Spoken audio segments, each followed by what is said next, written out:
جو تنہائی تم نے جھیلی ہے اس کے کرب سے میں بھی واقف ہوں، جو اکیلا پن تم نے گزارا ہے اس کی بنا کے سے میں بھی گزری ہوں۔ ہم دونوں ایک دوسرے سے اپنا دکھ شیئر کر سکتے ہیں، ایک دوسرے کے شانے پر سر رکھ سکتے ہیں، ایک دوسرے کو اپنا دکھ اور درد بتا سکتے ہیں۔ تم سنو تو میرا اور درد محسوس تو کرو میرا دکھ، تم تو بس ایک ہی دکھ پوچھتے ہو۔ کون سے دکھ کی کرے باتیں ذرا بتلاؤ، راہ کی دھول میں بکھری سیاہی کا دکھ، موسموں سرد ہواؤں کی مسیحائی کا دکھ، سنگ کے شہروں میں خود سے شناسائی کا دکھ، یا کسی بھیگتی برسات میں تنہائی کا دکھ، کسی ہر جائی کا دکھ، رات کا کرب یاد دل کی تکیانائی کا دکھ۔ صبح سے شام ہوگی اور دریچے سے باہر پھیلتا اندھیرا رات کا پتہ دینے لگا۔ لگژری اپارٹمنٹ بھرپور اندھیرے میں ڈوبا تھا، سوئچ آن کرنے کے باوجود لائٹ نہ جلی۔ ایک دہشت نے اسے اپنی لپیٹ میں لے لیا۔ اندھیرا کیسا ہے، لائٹ کیوں نہیں جلی؟ سراسیمگی سے سوچا، کیا وہ جاتے ہوئے ساری بتیاں بجھا گیا ہے؟ دل میں ایک دھماکہ سا ہوا۔ رات دھیرے دھیرے سے گزرنے لگی۔ داخلی دروازے پہ کوئی آہٹ نہ ہوئی۔ جس نے آنا تھا اس نے آج نہیں آنا تھا، اور جانے کب تک نہیں آنا تھا۔ دہشت کے ناگ اس کے گرد گھیرا تنگ کرنے لگے۔ خوف ڈرانے لگا۔ زریاب اتنا شکی القلب ہو سکتا ہے، سمے کے گمان میں بھی نہیں تھا۔ رات گزر گئی، دن نکلنے لگا، اس کی جان میں جان آئی۔ اندھیرے کا خوف وجود سے نکلا، بے یقینی اور بے یقینی سے دریچے سے لگ کر سویرا نکلتے دیکھا، اور پھر بیڈ رومز میں آ کر بالکنی میں جانے لگی۔ دراصل لاک تھا۔ فلیٹ میں دھیرے دھیرے روشنی ہونے لگی۔ پلٹ کر دوبارہ لاؤنج میں آ کے اسے سہنا بھی تھا اور رہنا بھی تھا۔ یا اللہ! نماز پڑھ کر وہ سجدے میں گری اور بے ساختہ روئے گئی۔ آنسو تھے کہ تھم نہیں رہے تھے۔ خدا اسے کہنے کے لیے اسے لفظ نہیں مل رہے تھے۔ کیا مانگے گا، کیا شکوہ کرے، کیا گلہ کرے؟ بس سر جھکا ہوا تھا، ہتھیلیاں پھیلی تھیں اور آنسوں کی مالا جپ رہی تھی۔ ایسے میں پانی پینے کے لیے فریج کھولا اور دوسرے لمحے چونکی۔ فریج کی لائٹ آن تھی تو صرف مجھے اذیت دینے کے لیے چیئر پر گری، میرا امتحان لینے کے لیے اس کا دماغ معاف ہو رہا تھا۔ سوچنے سمجھنے کی صلاحیتیں ختم ہو رہی تھی۔ ایک اور دن گزرنے لگا، ایک اور رات ڈرانے کے لیے فلیٹ کی سرحد پر آ کے نہیں، دل کو مضبوط کیا۔ جہاں خدا موجود ہو وہاں ڈرنا کیسا؟ ڈر تو گناہوں سے ہو، یہاں تو ایسا کوئی بھی خوف نہیں ہے۔ دل کو سمجھایا اور تسبیح لے کر اپنی جگہ پر بیٹھ گئی۔ آج لائٹ آف نہیں ہوئی۔ اس نے ٹی وی آن کر لیا۔ دوسرے لمحے چونکی، ریموٹ ادھر ادھر کہیں نہیں تھا۔ اس نے خبروں کا چینل لگا رکھنے دیا۔ اسے ہم سخن چاہیے تھا، ہم سفر نہیں۔ فلیٹ میں دھیما سا ردم ہونے لگا۔ کھانے کے لیے اس کے پاس بسکٹ اور ڈرائی فروٹ تھے، جس کو وہ تھوڑا تھوڑا کر کے استعمال کری تھی۔ ایک اور رات پچھلی رات سے یکسر مختلف دھیرے دھیرے سے گزرنے لگی۔ اسے اپنا وجود گنبد لگنے لگ رہا تھا۔ اچانک ہی دروازے پر آہٹ کا گمان ہوا۔ بے ساختہ اٹھ کر بھاگی۔ شاید وہ آ گیا ہو، شاید اس کا خیال آ گیا ہو۔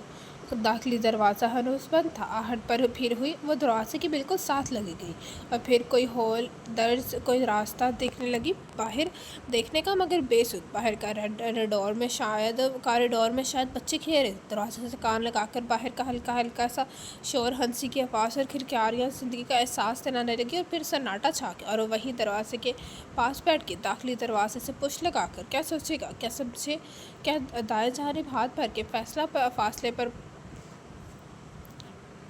پام کا بڑا سا گملہ رکھا تھا۔ رخ موڑ کر اسے دیکھنے لگی۔ پام کے سائے میں کچی مٹی میں کیکٹس کا ننھا سا پوچھا جو وہ پاکستان سے لائی تھی اور یہاں لگا دیتا۔ قدرے بڑا ہو گیا تھا۔ دھیرے سے سچ ہوا، میرے دکھوں کا ساتھی، میرے دوست، میری سہیلی۔ چند آنسو اس کی جڑوں میں گر کے وہی کارپٹ پر سر رکھ کر جانے کب سو گئی۔ تنہا اکیلے اس فلیٹ میں 4 دن گزر گئے۔ اس کے روز کے معمولات وہی تھے، صاف کیے ہوئے فلیٹ کو صاف کرنا، کپڑوں کو پریس کرنا اور دھلے برتنوں کو دوبارہ دھو لینا۔ زندگی اور دن دونوں کو گزارنے کے لیے کچھ کرنا بہت ضروری تھا۔ اس کی سوچیں ٹھہر گئی۔ اسے خود پر روبوٹ کا گمان ہونے لگا۔ اٹھ گئی، کام کر لیا، نماز پڑھ لی، خالی گنبد پہ صدا ہونے لگا۔ چوتھے دن جب وہ ڈائننگ ٹیبل کے آگے کھڑی اسے خواہ مخواہ صاف کر رہی تھی، کرسیوں کی بے ترتیبی درست کر رہی تھی، پورے فلیٹ میں گہرا سناٹا تھا۔ تبھی ایک ناگواری سی بو نے اسے چونکایا۔ ادھر ادھر دیکھا اور پھر داخلی دروازے پر نگاہ ٹک گئی۔ دھواں تیزی سے اندر آ رہا تھا۔ دروازے سے قدم ساکت ہو گئے۔ باہر کہیں آگ لگ گئی تھی۔ سرکٹ میں تصادم ہوا تھا یا کچھ سمجھ نہیں آیا۔ دھواں بڑھنے لگا، اسے کھانسی آنے لگی۔ دریچے کا شیشہ کھول دیا۔ تیز اور سرد ہوائیں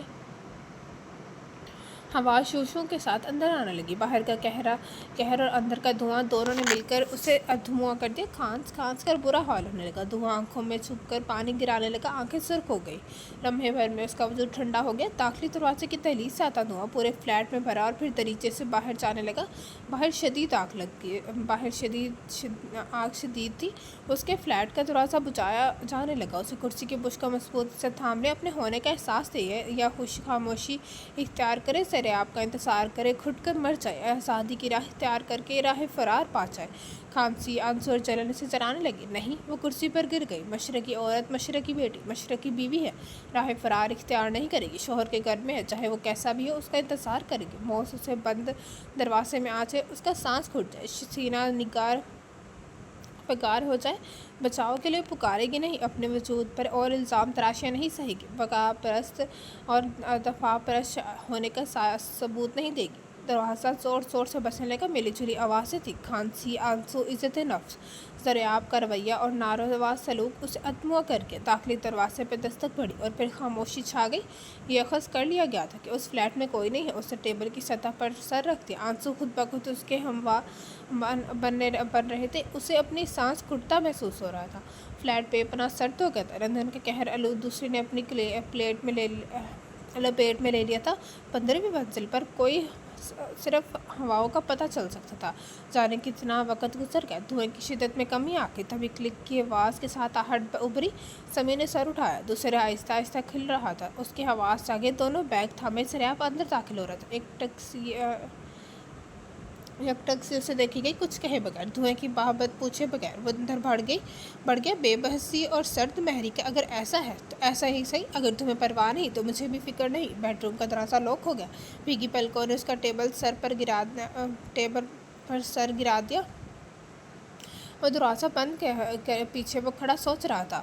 اکیلے بے یار و مددگار اس تنہا فلیٹ میں اس میں رہنے والی ڈری سہمی خوفزدہ لڑکی دوڑ کر اس سے آ لپٹے گی، وہ اسے جھٹک کر دور پھینک دے گا، اس کے نہ آنے کا جواز پوچھے گی، وہ پیٹ ڈالے گا، تم کون ہوتی ہو، مجھ سے باز پرس کرنے والے گی، اسے بتائے گی تنہا اندھیرے فلیٹ میں دن رات کیسے گزرے، تو وہ سنی انسنی کرتے ہوئے کہے گا میں نے بھی ایسے ہی اذیت ناک دن گزارے ہیں، اب تم بھگتو مگر۔ سریاب بستر پر گر گیا۔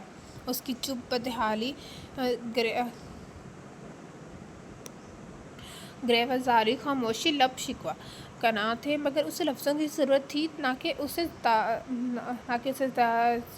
ذیابی نے مار سکے۔ برابر والے فلیٹ میں آگ لگی تھی۔ شارٹ سرکٹ کی وجہ سے وہ اپنے آفس کے کام بھگتا کر لندن واپس آ چکا تھا، مگر اسے اذیت دینے کے لیے پولیس اور فائر بریگیڈ کی کارروائی دیکھتا رہا۔ اس کے سامنے اس کے گھر کا دروازہ بجنے لگا۔ وہ خاموش تماشائی بنا رہا اور اب اسے اپنی آنکھوں میں جلن کا احساس ہونے لگا، دل مسلنے لگا، روح چلنے لگی۔ بدلے کی آگ اسے اندھا کر رہی تھی۔ اس کا بس نہیں چل رہا تھا کہ وہ کیا کرے۔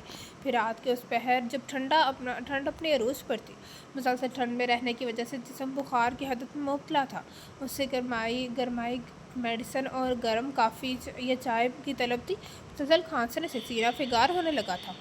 اپنے وجود کی آگ پر مسلسل پانی کی چھینٹیں لا رہی تھی، مگر بخار کی حدت اسے ہوش و حواس سے بیگانہ کر رہی تھی۔ تبھی سریاب دروازے سے باہر آ کر قدرے فاصلے پر کھڑا اسے دیکھنے لگا۔ بے چینی نے اسے اپنے احاطے میں لے لیا۔ سمیع کا سرخ چہرہ اسے جھنسانے لگا۔ اب پتہ چلا جدائی کی کربنا کی اذیت کیا ہوتی ہے۔ بے اختیار اس کے قریب جھکا۔ گمبھیر آواز یوریکلون کی مہک نے سمیع کو چونکا دیا۔ بے اختیار جھجک کر پیچھے ہوئی۔ مجھ سے راہ فرار اختیار کرو گی؟ اسے کلائی سے پکڑ کر اپنی جانب گھسیٹا۔ وہ حدتیں آپس میں ٹکرائیں، دونوں میں بڑکی روح دوڑ گئی۔ سمیع کی آنکھیں پوری کی پوری کھل گئی۔ بے ساختہ پیچھے ہٹی۔ چھوڑے مجھے، اس کے انداز میں ناگواری تھی۔ چھوڑنے کے لیے نہیں پکڑا، میں بھول گیا تھا، تمہارا حق مہر تو میں تمہیں دے چکا ہوں، تمہارے جملہ حقوق بھی میرے نام ہیں، اور میں اس کے رخسار پر انگلی پھیر کر ہنسا۔ اس کا انداز نفسیاتی تھا۔ سمیع کے وجود کا فیوز پھک سے اڑ گیا۔ یہ ادا، یہ انداز محبت کے رنگوں میں ہوتا تو بن بنے ڈول جاتی، خود سپردہ بن جاتی۔ آوارہ اور ہرجائی پن، گھٹیا انداز، میں نے تمہیں ابھی تک، میرا مطلب ہے کہ چھوا بھی نہیں ہے۔ تم بھی کیا سوچتی ہوگی کہ تمہارا شوہر کیا ہے؟ سمی نے ایک جھٹکے سے خود کو چھڑایا۔ مجھے ایسی کوئی خوش فہمی نہیں ہے اور نہ رکھنا چاہتی ہوں۔ آپ اپنی انتقامی کارروائی پوری کریں اور میری سزا میں کمی یا زیادتی کا فیصلہ نہ سنائیں۔ اس کی آواز کب کپا رہی تھی۔ ہاں ہاں ہاں، یہ بھی تو ایک انتقام ہے۔ اس کی کلائی پر گرفت مضبوط کی۔ نہیں، یہ حد تک ہے اور میں اس ذلت کی اجازت نہیں دوں گی۔ زریاب صاحب، مجھے محبت سے چاہیے، انتقام میں نہیں۔ اگر آپ نے ایسا کچھ کیا تو میں اس سپر لگژری فلیٹ کی اس منزل سے نیچے چھلانگ لگا دوں گی۔ جھٹکے سے کلائی چھوڑ کر وہ قدرے فاصلے پر کھڑی ہوگی۔ واہ، یہ طرح تو بس بازاری لڑکیوں میں ہوتا ہے۔ اسے اور سلگایا اور سگریٹ سلگا کر عاشقاً بازاری سے انداز میں ہونٹوں سے لگا لیا۔ مگر میں بازاری نہیں، خاندانی ہوں۔ ہاں ہاں ہاں، مذاق اڑایا۔ تبھی تو خاندان میں سے کسی نے تمہیں قبول نہیں کیا۔ کچھ تو کیا ہوگا تم نے؟ دھواں فضا میں چھوڑا۔ اس پر نکاہت غالب آ رہی تھی۔ شام کے واقعے نے احساس تنہائی اور بخار اور گریزاری نے اسے بے حد کمزور کر دیا تھا۔ اپنے بستر کے کونے پر ٹکی اس کی کسی بات کی وضاحت کرنا چاہتی تھی اور نہ جوابدہ تھی۔